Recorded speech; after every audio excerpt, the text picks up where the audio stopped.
historia del Grupo Cama es una historia vinculada a toda la efervescencia político-ideológica de los años 60, 70, ¿no? En los que la juventud latinoamericana más sensible estaba convulsionada con la idea de la revolución posible. Cuba se había liberado, era un país socialista.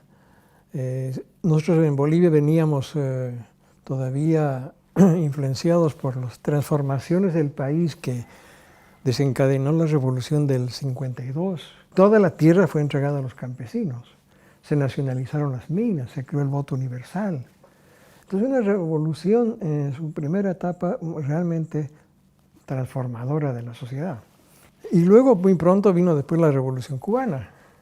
Entonces todos esos acontecimientos, ¿no?, influenciaron en nuestra manera de ver las cosas, aparte de que nosotros ya teníamos un compromiso social generado desde muy temprano, probablemente a través de mi propio padre, que fue un hombre inquieto por las ideas revolucionarias. Y eso generó una inquietud, una manera mejor dicho, una situación que nos preguntaba, bueno, ¿y qué están haciendo ustedes por la revolución, ¿no? ¿Cómo van a militar en un partido político? ¿Van a hacer política? ¿O qué van a hacer con el cine?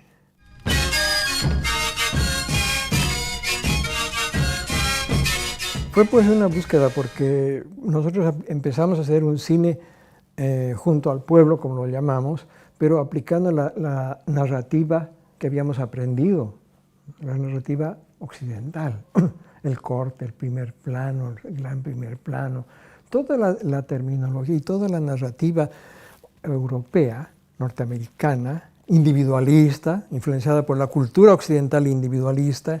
Por lo tanto, el primer plano, el acercamiento era sustancial porque había que destacar a quién, al individuo, el ser, el único.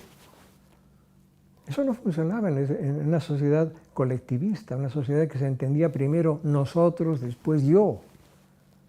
Y si no se entiende esa mecánica de pensamiento, primero nosotros, después yo, para un individualista, para cualquier individualista de esta sociedad, incluso para mí también, formado en la cultura occidental, es muy difícil entender primero nosotros, después yo, o aceptar o practicar. Pero en ellos era muy natural. Y eso era ya un salto revolucionario, que exigía otro tratamiento, otra mecánica expresiva, otra narrativa, coherente con esa cosmovisión, con esa manera de entender la realidad, de lo colectivo. Y así se fue generando un nuevo lenguaje. Película tras película se fue afilando el sistema narrativo hasta llegar al plano secuencia integral que dio como fruto la Nación Clandestina. ¿Estamos? El Coraje del Pueblo es el resultado ya de una búsqueda de una nueva narrativa que nace a partir del fracaso de Sangre de Cóndor en su exhibición con los destinatarios de esa película, que eran principalmente los campesinos bolivianos a los cuales estaba agrediendo con el control de la natalidad, operando sin consulta y esterilizando a las jóvenes mujeres campesinas del país. Pero Yaguarmaco está todavía filmada, está concebida en su guión, en su trabajo actoral y todo eso, como una película, como cualquier película de afuera, ¿no? Basada en el primer plano, en los cortes, en el lenguaje europeo del cine. Y esa película tuvo un enorme éxito afuera, ¿no? Tuvo una cantidad de premios impresionante, una repercusión en la prensa. Bueno, sirvió políticamente porque la denuncia que hace la película conmovió no solamente a la sociedad boliviana, sino preocupó al mundo, porque cuando se estrenó en Venecia y ganó un premio como el Timón de Oro, al frente nuestro teníamos 800 periodistas de todo el mundo atentos a lo que iba a decir. Y aproveché para denunciar al mundo lo que estaba pasando en el país. Y en el Coraje del Pueblo ya empezamos a utilizar el protagonista colectivo, ¿no? Empezamos a desarrollar el plano de secuencia, todavía no integral, pero el plano secuencia. Bueno, fue todo un proceso, ¿no?, de búsqueda, de entendimiento de cómo debía ser el lenguaje, hasta que culminamos con la teoría del plano secuencia integral. Es decir, el plano secuencia integral tiene que ver con la cosmovisión del pueblo andino. Aquí no tenemos un pueblo andino, ni en Chile, ¿no?, ni en Uruguay, ni en Brasil. Entonces cada país, cada sociedad tiene que encontrar su lenguaje.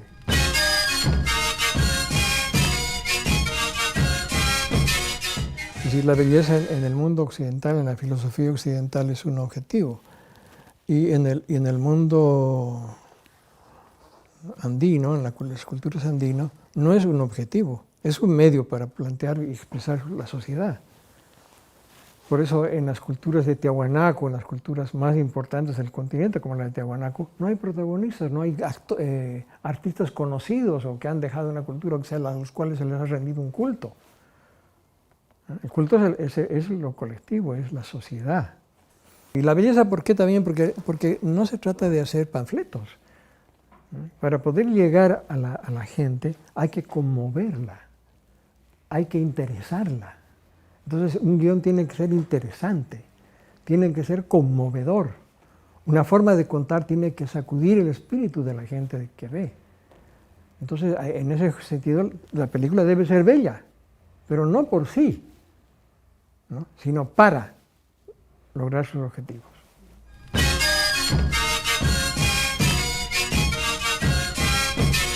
Simplemente es un reconocimiento al papel estratégico, extraordinario, humano, que juega la mujer en la sociedad. Y en el caso de Bolivia, las mujeres han sido protagonistas de muchos eventos y hemos tenido mujeres admirables a lo largo de toda la historia boliviana. Y nosotros rendimos un homenaje a esa mujer boliviana que ha hecho parte fundamental de la historia del país, como doña Juana Azurduy, una mujer muy poco conocida por la sociedad. ¿Y debido a qué? Eso hay que preguntarse, ¿por qué un personaje como ella no se conoce bien en la sociedad latinoamericana? Por ejemplo, una heroína que no es solamente de Bolivia, de la Argentina, es una heroína del continente. No hay una heroína en la lucha por la independencia que alcance la magnitud de doña Juana Azurduy. Quiero entrar en la guerra. Como Rabona. Como Rabona, no, como combatiente, mierda.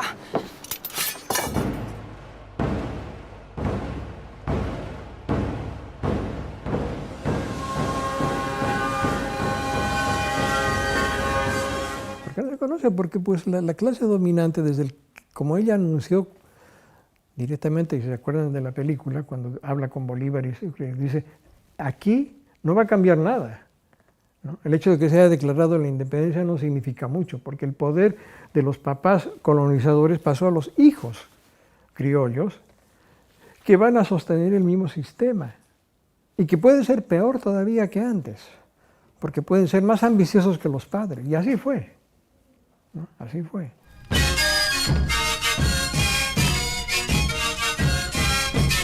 Para los que heredaron el poder colonial, que montaron la república, la presencia de los indios era inquietante, porque en ese tiempo el país tenía un 80-85% de población indígena y la población blanco-mestiza era pues el 15%, 10% tal vez de mestizos y 5% de blancos, que eran los que manejaban el poder.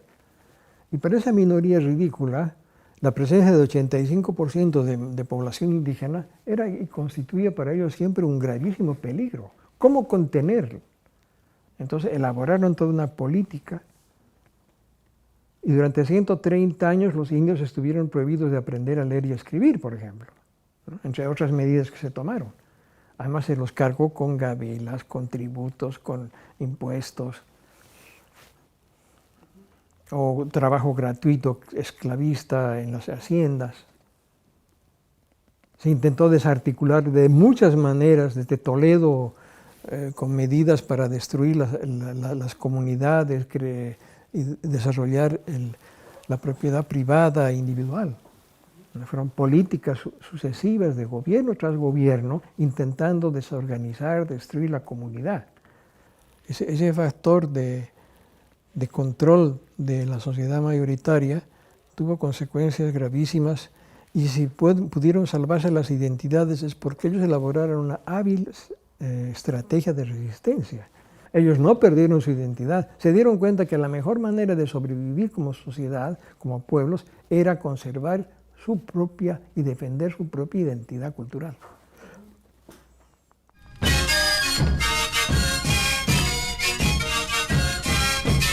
Esa es una burguesía que imitadora, siempre así imitadora. Está mirando qué hacen los países hegemónicos para tratar de ser como ellos. Esa es su preocupación creativa. No buscarse a sí mismos, no crear su propia cultura, sino parecerse a lo que admiran, a lo que creen que pertenecen a las culturas dominantes. Estamos siempre, todos los días agredidos y cada vez más agredidos, ¿no? Lo vemos en nuestro propio cine, cuando antes de que venga esta etapa, hacia el año 95, estrenamos la película para recibir el canto de los pájaros, no sé si la vio, ¿no? Bueno, esta película trata el tema del racismo. Y tuvimos en una sola sala 142.000 espectadores, que para una ciudad de La Paz que tiene 1 millón de habitantes es el 14%, ¿es cierto? Es mucho. Si con Juana llegamos a 32.000 espectadores en todo el país, no en una sola sala, que se ha dado en todo el país, 32.000 espectadores contra 142.000 de una sola sala. ¿Qué quiere decir? Que hay una buena cantidad de público que podía potencialmente ir a ver Juana, pero ya no le interesa. Ya está ocupada. Ellos van a ver Godzilla, ¿no? O los muertos vivientes, una de esas cosas, los zombies. Porque hay una agresión cultural funesta que nos está condenando. Porque hay el monopolio de la exhibición que impide que tengamos acceso al buen cine.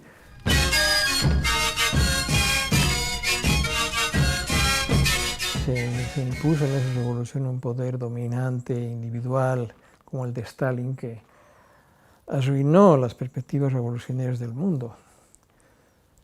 Pero los maestros soviéticos como Kuleshov, como Pudovkin, como Eisenstein, marcaron, ¿no?, los parámetros más importantes del lenguaje del cine, del lenguaje basado en la imagen, en la yuxtaposición de dos distintas imágenes que dan nacimiento a un concepto que no está contenido en una de ellas, sino solamente nace a partir del encuentro de dos distintas escenas.